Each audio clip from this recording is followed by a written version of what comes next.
नमस्कार मित्रों, आज बात करते हैं निर्दयता या क्रुएलिटी के सिद्धांत पर कि क्या पूरी प्रकृति क्रूरता और क्रुएलिटी के आधार पर ही चलती है। क्या कोई निर्दयता का सिद्धांत भी है? क्योंकि वैसे तो विज्ञान में डार्विन ने सर्वाइवल ऑफ द फिटेस्ट का सिद्धांत दे दिया और कहा योग्यतम की उत्तरजीविता होती है, जो सर्वश्रेष्ठ है वही जी पाएगा, बाकी सब मर जाएंगे। लेकिन उसी के समानांतर जब हम भगवान अल्लाह गॉड की बात करते हैं और यह मानते हैं कि जितने भी धर्म हैं सभी ने माना है कि हम सबको बनाने वाला कोई शक्ति है, तो फिर क्या कारण है कि कोई किसी को बड़े आसानी से मार देता है? क्या कारण है कि एक खरगोश को वो पैदा भी कर रहा है और उस खरगोश को एक शेर खा लेता है? छोटी छोटी सतरंगी सुंदर सी मछलियां हैं भी और वह समुद्र में बड़ी मछलियों द्वारा खा ली जाती हैं। ऐसे ही बहुत से जानवरों को जिसको कि हमने खाद्य श्रृंखला कहकर परिभाषित कर दिया और इस बात से अपना बचाव किया कि चूंकि हम एक दूसरे का भोजन हैं, इसलिए यह निर्दयता का सिद्धांत एक प्राकृतिक नियम है। और यही बात आपके साथ में रखने जा रहा हूं कि क्या यह एक प्राकृतिक नियम है कि जो जितना निर्दयी क्रूर है उसके साथ प्रकृति भी खड़ी होती है। क्योंकि खाद्य श्रृंखला में हम यह देखते चले जाते हैं कि कैसे एक सरल जीव को एक बड़ा जीव कैसे खाता रहता है। आपने देखा होगा कि कैसे शीतकाल आने पर या पानी के बरसने पर भालू लोग मछलियों को खाते हैं, कैसे शेर बड़े जानवर जो हैं छोटे जानवरों को खा लेते हैं। और वैसे तो विज्ञान ने यह भी कह दिया है कि जीव जंतुओं के अलावा पशु पक्षियों के अलावा वनस्पतियों में भी जीवन होता है, इसे सिद्ध किया जा सकता है। और जहां पर जीवन की बात आ गई वहां पर हर शाकाहारी प्राणी जब किसी पेड़ को तोड़कर खा लेता है तो वह उसको भी तो चोट पहुंचाता है। और यहाँ पर इस चोट पहुंचाने की स्थिति के कारण क्या इसको एक असंभव सा कार्य और बिना विकल्प वाला कार्य मान के हमें मानना चाहिए कि प्रकृति सदैव ही निर्दयता के सिद्धांत पर चलती है। और उसको हम आज के संदर्भ में संस्कृति जो मानव ने बनाई उसे जोड़कर कैसे देख सकते हैं। अभी कुछ ही दिन पहले या यूं कहें कि अब चल रहा है बसंत का मौसम चल रहा है और आपने देखा होगा कि बसंत आने पर यह सामान्य सा तथ्य हम सभी जानते हैं कि पत्तियां झड़ जाती हैं और पत्तियों के झड़ने को भी हम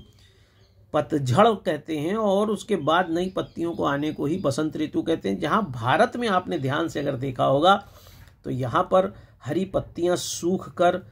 कड़ी हो जाती हैं, गिर जाती हैं, लेकिन यूरोपीय प्रदेशों और शीत वाले प्रदेशों पहाड़ी प्रदेशों में पत्तियां लाल हो जाती हैं, हल्की गुलाबी होकर टूट कर गिर जाती हैं। क्या आपको लगता है कि प्रकृति इनको सुखा देती है? नहीं। जब आर्द्रता है मौसम में तो फिर उसको प्रकृति क्यों तोड़ के खत्म करेगी? क्योंकि आर्द्रता तो आवश्यक है। और ऐसी स्थिति में प्रकृति के निर्दयता के सिद्धांत का सबसे पहला उदाहरण आपको दिखाई देगा कि वह पेड़, वह बीज जो पेड़ बना है और जिसने अपने भोजन के लिए पत्तियों का निर्माण किया है, पत्तियों को अपने अंदर निकलने का अवसर दिया है, वही जब विपरीत परिस्थितियों का आगमन होता है, मौसम बदल रहा होता है, तो वही पेड़, वही बीज जो पेड़ बना, उसके तने, उसकी डालियां जिन पत्तियों को अवसर दे रही थीं कि तुम भी हमारे ऊपर उग सकती हो, उन पत्तियों के क्लोरोफिल को आपने देखा होगा। पत्ती हरी होती है और उसमें जो हरा रंग है वो क्लोरोफिल के कारण होता है और यह क्लोरोफिल मैग्नीशियम के कारण बनता है। लेकिन जब एक ऐसी परिस्थिति आती, मौसम परिवर्तित होता है, तो वह पेड़, वह पौधा इसके अंदर की क्लोरोफिल को वापस ले लेता है। और जब वह क्लोरोफिल को वापस लेता है तो चाहे पहाड़ी इलाकों पर लगने वाली लाल पत्तियों जैसा दिखाई देना हो, चाहे भारत जैसे मैदानी इलाकों में सूखी पत्तियां हो, उन पत्तियों के पास क्लोरोफिल के अभाव में जीवित रहने का अवसर ही नहीं रह जाता है और वह झड़ जाती हैं। लेकिन जैसे ही मौसम परिवर्तित होता है, वही पेड़ जिसने क्लोरोफिल को अपने अंदर संचित करके अपने को जीवित रखने के लिए प्रयास किया था, वह जब मौसम परिवर्तित होने पर यह पाता है कि अब उसको उस अतिरिक्त संचित की गई क्लोरोफिल की आवश्यकता नहीं है, तो उस क्लोरोफिल को वह फिर से उत्सर्जित करता है और इसी उत्सर्जन को आप कोपल फूटना कहते हैं और आप इसे बसंत के रूप में मनाते हैं। यहीं पर आपको समझना होगा कि प्रकृति कितनी निर्दयता के साथ अपने सिद्धांत का सृजन करती है, और इस क्रूरता के सिद्धांत को हम जीवन जीने का अर्थ कहते हैं और जीवन जीने का तरीका कहते हैं। यहाँ पर समझने की आवश्यकता यह है कि क्या पत्तियों के पास कोई भी ऐसा विकल्प है या था कि वह अपने क्लोरोफिल को रोक सकें? बिल्कुल नहीं था। ऐसी स्थिति में वह सारे पत्तियां जो एक पेड़ पर उगी, एक पौधे में लगी, उनके पास यही विकल्प है कि जब तक पौधा या पेड़ चाहे वह उनके ऊपर जीवित रहेंगी और उसके बाद वह समाप्त हो जाएंगी। और इसको समाज ने, पूरी दुनिया ने प्रकृति के नियम के साथ इसको सहजता से स्वीकार कर लिया। इसी के साथ उस पेड़ से दूसरी पत्तियां जो निकल रही हैं, हम उनको एक अच्छे रूप में देखने लगते हैं। हम भूल जाते हैं कौन सी पत्तियां इसमें से झड़ गईं। और यही क्रम आप अगर ध्यान से देखें तो जब मानव ने संस्कृति बनाई है, तो चाहे संस्कृति हो, चाहे ग्रीन फ्लाई इफेक्ट हो, जिसमें प्रकृति हर चीज को आवश्यकता से ज्यादा पैदा करती है, जिसको आपने पढ़ा होगा, मटर के चाहे दाने हो, चाहे भुट्टे के दाने हो, चाहे सरसों के दाने हो, ताकि इस क्रूरता के सिद्धांत में जब सब कुछ खत्म भी होने की स्थिति में हो तब भी कुछ ऐसा बच जाए जिससे प्रकृति में वह तत्व, वह वस्तु, वह प्राणी बचा रहे। यही कारण है कि जो प्राणी जितना शक्तिशाली है वो संख्या में कम है, और जो जितना अशक्त है वो संख्या में ज्यादा है। चाहे पत्तियों का उदाहरण ले लें, चाहे शाकाहारी जीव जंतुओं का उदाहरण ले लें। और ऐसी स्थिति में उन छोटी छोटी मछलियों को भी आप समझ सकते हैं जो लाखों की संख्या में हैं, लेकिन शार्क व्हेल ज्यादा संख्या में नहीं है, क्योंकि वो शक्तिशाली हैं। जो भी शक्तिशाली है, प्रकृति उसके लिए यह अवसर उपलब्ध कराती है कि वह अपने जीवित रहने के लिए जब असहाय लोगों को मारे, उसको खाए खाद्य श्रृंखला में, तब भी कुछ ऐसे प्राणी रह जाएं जो उस परंपरा को चलाए रहें। और इसको हमने खाद्य श्रृंखला कह के इतनी सहजता से स्वीकार किया है कि इसे हम कभी निर्दयता के सिद्धांत के आधार पर नहीं देख पाते। हम इसे कभी क्रूरता का सिद्धांत भी नहीं मानते हैं। क्यों? क्योंकि हमारा मानना यह होता है कि यह तो होना ही है। और इसी क्रूरता के सिद्धांत के आधार पर आप जब संस्कृति में जो मानव खड़ा हुआ आज से 10,000 साल पहले, उसमें देखते हैं तो ज्यादातर स्थितियों में जिनके पास धन ज्यादा है, जिनके पास शारीरिक शक्ति ज्यादा है, जिनके पास बौद्धिक शक्ति ज्यादा है, वह कम बौद्धिक शक्ति वाले को, कम शारीरिक शक्ति वाले को, कम आर्थिक शक्ति वाले को शोषित करते रहते हैं। और उस शोषण को भी आप एक नियम में, परिनियम में मानकर जीवित रहते हैं। ठीक उसी तरह से यह है कि अगर आप किसी संस्थान में काम कर रहे हैं तो उस संस्थान को चलाने वाला व्यक्ति, चाहे वह सरकार हो, चाहे कोई एजेंसी हो, चाहे कोई व्यक्ति विशेष हो, उसकी इच्छा पर यह निर्भर करता है कि एक व्यक्ति जो उसके अंतर्गत चल रहा है, उसी तने पर लगे हुए पत्ती की तरह, जिसके आधार पर वह सुनिश्चित करेगा कि आप नौकरी में रहें या न रहें, उस तथ्य को आपको स्वीकार करना पड़ेगा। और यहीं पर आकर जब अभिव्यक्ति की स्वतंत्रता में आप ये कहते हैं कि यह अत्याचार हो रहा है, या क्रूरता हो रही है, या मेरे मानवाधिकार का उल्लंघन हो रहा है, तो वह वास्तव में वह प्राकृतिक क्रूरता का सिद्धांत चल रहा होता है, जिसके आधार पर व्यक्ति अपने सुअवसर, अपने उपयोगिता के आधार पर यह सुनिश्चित करता है कि वह व्यक्ति उसके जीवन में होना चाहिए कि नहीं होना चाहिए। और इसी निर्दयता के सिद्धांत को कानून ने अभिव्यक्ति की स्वतंत्रता कहकर परोस दिया। उन्होंने इस बात को कहा कि अगर कोई विवाह करने के बाद किसी के साथ नहीं रहना चाहता है तो तलाक ले सकता है, जबकि यह तलाक किसी के लिए क्रूरता है, लेकिन चूंकि इस क्रूरता के सिद्धांत पे ही प्रकृति चलती है, इसलिए वह ऐसा है। इसी तरह से नौकरियों में अगर ज़्यादातर स्थितियों में नियम प्रतिनियम जो बनाए जाते हैं, उनके आधार पर लोगों को नौकरी करने का जो अवसर दिया जाता है, वह भी इस आधार पर है कि अगर उस नियम प्रतिनियम के आधार पर वह नहीं चल रहे तो उन्हें नौकरी से निकाला जा सकता है।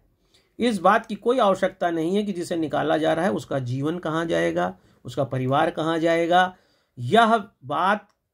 कोई आकलन में आती ही नहीं है। और ज़्यादातर स्थितियों में, खासतौर से जब प्राइवेटाइजेशन की आप बात करते हैं, उसमें आप इस क्रूरता और निर्दयता के सिद्धांत को आसानी से देख सकते हैं, जिसमें न्यायालय भी कहता है कि उनके यहाँ के नियम में, परिनियम में यह बात लिखी है कि वह आपको 1 महीने का नोटिस देकर निकाल सकते हैं, वह आपको 3 महीने का नोटिस देकर निकाल सकते हैं। तो वहाँ पर भी आपको वह निर्दयता का सिद्धांत पल्लवित होता दिखाई देगा। और उससे भी आगे बढ़कर जब आप आउटसोर्सिंग का जो दौर चलाया गया है उसमें देखेंगे तो न्यायालय ने जिस तरह से आउटसोर्सिंग के मामलों को सुनने से इनकार किया है, क्योंकि जहां पर कोई व्यक्ति काम कर रहा है उसको जब कोई परेशानी होती है, न्यायालय जाता है, तो न्यायालय द्वारा यह माना जाता है कि जहां पर आप काम कर रहे थे उसने आपको नियुक्ति नहीं किया, आप तो किसी आउटसोर्स से आए हैं, इसलिए वह मुकदमा मेंटेनेबल नहीं होता है। और ऐसी स्थिति में एक असहाय व्यक्ति को बड़ी आसानी से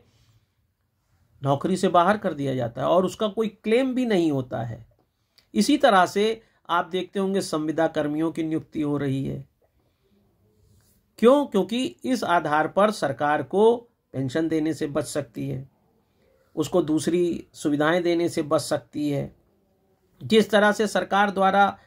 एनपीएस का लाया गया और अपने दायित्वों के आधार पर पेंशन को खत्म किया गया, वह भी एक ऐसा सिद्धांत है जो निर्दयता के सिद्धांत के अंतर्गत रखा जा सकता है, क्योंकि सरकार सशक्त है और जब भी सशक्त व्यक्ति कोई निर्णय लेता है तो उसको मानने के अलावा आपके पास कोई चारा नहीं होता है। और यदि आपको ऐसा लगता है कि न्याय व्यवस्था में इस आवाज को उठाया जा सकता है, तो न्यायपालिका भी इस आधार पर ही आपका निर्णय देगी कि कागजों में क्या लिखा हुआ है, संविधान में क्या लिखा हुआ है। आपके प्राकृतिक इच्छा या प्राकृतिक जीवन जीने के सिद्धांत को वह नहीं मानती है, जो यह बताती है कि वह प्राकृतिक क्रूरता और निर्दयता के सिद्धांत को संरक्षण देने के लिए ही ज्यादा काम करती है, न कि प्राकृतिक सिद्धांत में जियो और जीने दो को आने देती है। और प्राकृतिक रूप से यह सत्य है भी नहीं कि जियो और जीने दो। या तो मानव की संस्कृति बनाए जाने के बाद की उद्भूत स्थिति है कि मानव चूंकि ह्यूमन बीइंग कहलाता है, और बीइंग का मतलब है कि अ वाइज पर्सन, जिसके बारे में वो जानता है कि हाउ टू रिस्पॉन्ड, उसके पास तर्क शक्ति है। और इस तर्क शक्ति के कारण यह बात कही जाती रही धर्मों में कि आप दूसरों को भी जीने दीजिए। परोपकार, कंपैशन, करुणा, इन सब शब्दों का निर्माण इसलिए किया गया कि इस क्रूरता और निर्दयता के सिद्धांत को मिनिमाइज किया जा सके और व्यक्ति सिर्फ उस पेड़ के तने की तरह अवसर बीत जाने के बाद पत्तियों को सूखी पत्ती बनाकर पतझड़ की तरफ फेंक न दे, बल्कि अवसर निकल जाने के बाद भी उन सूखी पत्तियों को भी पेंशन देता रहे, उन सूखी पत्तियों को सुविधाएं देता रहे, उनके मानवाधिकार की सुरक्षा करता रहे। लेकिन यह वास्तविकता के धरातल पर जब आप जनसंख्या विस्तार के तरफ देखते हैं तो आपको ऐसा प्रतीत होगा कि वास्तव में निर्दयता का सिद्धांत ही हर जगह काम करता है और हमने उसको स्वीकार भी किया है। हम यह मान के चलते हैं, छोटी सी बात देखिए, आपके घर काम करने वाली आती है, अगर 4 दिन वो काम नहीं आई, कोई आपके पास ऐसी परेशानी रही और उसने काम नहीं किया या 1 हफ्ता नहीं आ सकी क्योंकि वायरल हो गया था, तो आपको लगता है इसका विकल्प तलाश लेना चाहिए। उस समय आप उस काम करने वाले के घर, उसके परिवार, उसके जीवन, किसी के बारे में नहीं सोचते हैं। और यहीं पर आपको पता चलेगा कि आपके अंदर जो पल रहा प्राकृतिक निर्दयता का सिद्धांत है, क्रूरता का, वह पल्लवित हो जाता है। ठीक इसी तरह से अगर आपने किसी व्यक्ति को अपने काम के लिए लगाया, गाड़ी चलाने वाले ड्राइवर के रूप में रखा है, तो आप उसकी समस्याओं से ज़्यादा अपनी समस्या के आधार पर उसकी नौकरी का आकलन करते हैं और वहाँ पर भी आप एक कठोर तरीके से उस बात को रखते हुए उसे नौकरी से निकाल देते हैं। यही नहीं, संबंधों में भी, चाहे वह कोई नातेदारी हो, उन नातेदारियों में भी अगर आपको लगता है उस नातेदारी में निर्धारित भूमिका के अनुसार आपका साथ उसका नहीं चल रहा है, तो चाहे वह विवाह में स्थापित संबंध हो, चाहे वह खून से आधारित संबंध हो, आप सभी में पिता अपने बच्चे को घर से बाहर कर देता है, बेटे अपने माता पिता को घर से बाहर कर देते हैं, पति पत्नी तलाक ले लेते हैं, हत्या कर देते हैं, जो यह बताता है कि हर व्यक्ति के अंदर वह प्राकृतिक क्रूरता और निर्दयता का सिद्धांत पल्लवित होता रहता है और उसको संस्कृति बन जाने के बाद भी, नियम परिनियम कानून बन जाने के बाद भी बहुत कुछ हम स्वीकार कर लेते हैं। यही कारण है कि ज़्यादातर लड़कियां शादी के बाद अब इस आशा में कि मानवाधिकार जैसा मुहावरा उनके सामने है, कानून जैसा, वो कोर्ट के दरवाजे खटखटाती हैं, लेकिन उन्हें चुपचाप असहाय रूप से अपने जीवन को जीने के अलावा कोई विकल्प नहीं होता है, और हम उसे स्वीकार यह कहते हुए करते हैं कि इसी लड़ाई में उलझी रहोगी या जो जीवन शेष है उसको अपनी तरह से जियोगी। हम उस क्रूरता के सिद्धांत को, निर्दयता के सिद्धांत को अपने उन मनोवैज्ञानिक कारकों से दबाते हैं जिसमें हम उसके सामने यह प्रश्न खड़ा करते हैं कि ठीक है, जो हुआ सो हुआ, लेकिन अब आगे खाओगी कैसे, रहोगी कैसे, जियो भी, जो हो गया, क्यों उसके सहारे जी रही हो, तुम में ताकत है। और ये बातें कह के हम उस क्रूरता के सिद्धांत के ही साथ खड़े हो जाते हैं, हम उसका साथ नहीं देते हैं। नौकरी में भी आप यही देख सकते हैं कि जब नौकरी आप करते हैं और आपके साथ कुछ गलत हो जाता है तो ज़्यादातर व्यक्ति आपसे कहेगा कि आपको अपने एम्प्लॉयर से झगड़ा करने की क्या ज़रूरत थी, आपको आवाज़ उठाने की क्या ज़रूरत थी, आपको पत्र देने की क्या ज़रूरत थी, आपको मुकदमा करने की क्या ज़रूरत थी। कहने का तात्पर्य यह है कि गुलाम प्रथा खत्म है, लेकिन आपको उससे दब कर ही रहना चाहिए था, क्योंकि आपको अपनी दो रोटी कमानी है। और यहाँ पर आकर वह प्राकृतिक निर्दयता का सिद्धांत आपको पल्लवित होता दिखाई देगा, जहाँ पर मालिक से आप कोई भी आर्गूमेंट नहीं कर सकते। अगर आप कोर्ट चले भी गए हैं तो उसके बाद आपकी नौकरी छत विछत रहेगी। आप अगर कोर्ट चले गए हैं तो कोर्ट की जटिलताओं के बाद लोअर कोर्ट से हायर कोर्ट और सुप्रीम कोर्ट तक पूरी ज़िंदगी आप मुकदमा लड़ सकते हैं, हो सकता है आपकी मृत्यु हो जाए। और इस निर्दयता के सापेक्ष कोर्ट कभी नहीं देखती कि सबसे आवश्यक है कि उस बच्चे को, उस व्यक्ति को दो रोटी मिले। कोर्ट इस बात पे गंभीर हो जाती है कि कोई भूखा मर गया शहर में, वो डीएम को नोटिस कर देगा। लेकिन कोर्ट किसी नौकरी वाले व्यक्ति के साथ यह सोचता नहीं है कि आज जिस कारण से नौकरी का पीड़ित व्यक्ति मेरे सामने आया है, सबसे पहले यह सुनिश्चित होना चाहिए कि उसकी फूड, सेक्स, प्रोटेक्शन, ये तीन आवश्यकताएं कैसे पूर्ण होंगी। वह इस पे ध्यान देने के बजाय सिर्फ कागजी कार्रवाई में उलझकर एम्प्लॉयर के सापेक्ष आपके मतलब को सुनता रहता है, जिसमें आपका जीवन पूरा छत विछत हो जाता है। और वहाँ अप्रत्यक्ष और प्रत्यक्ष रूप से न्यायालय भी क्रूरता और निर्दयता के सिद्धांत के साथ खड़ा हो जाता है कि जो शक्तिशाली है उसको अधिकार है कि वह अपने ऊपर आश्रित व्यक्ति का शोषण कर सके, अपने ऊपर आश्रित व्यक्ति का साथ कोई भी निर्णय ले सके, और वो सूखी पत्तियों की तरह ये मान कर कि यह प्रकृति का सिद्धांत है, उसके सामने टूटने बिखरने के अलावा कुछ नहीं था, वो इसको स्वीकार करता हुआ अपने को पतझड़ मानकर बसंत में उन नई पत्तियों के लिए दूर खड़ा होकर देखता रहे जिस नई पत्ती को देखकर हम उसे बसंत कहते हैं। और यही बसंत वाली स्थिति आपको समाज में हर जगह दिखाई देगी, क्योंकि हम उसे बसंत कह रहे हैं, जबकि अप्रत्यक्ष रूप से उसे निर्दयता के सिद्धांत का सबसे अच्छा उदाहरण कहना चाहिए, जिसे हमें कहने का साहस नहीं है। और यदि आप उसे कह पाएँ तो अच्छा होगा। इसीलिए इस निर्दयता के सिद्धांत पर हमने अपना यह वीडियो बनाया है। आप इस पे ज़रूर अपने कमेंट करिए, अगर अच्छा लगे इसे दूर तक ले जाइए, ताकि अखिल भारतीय अधिकार संगठन निर्दयता के सिद्धांत पर और कुछ बेहतर करता हुआ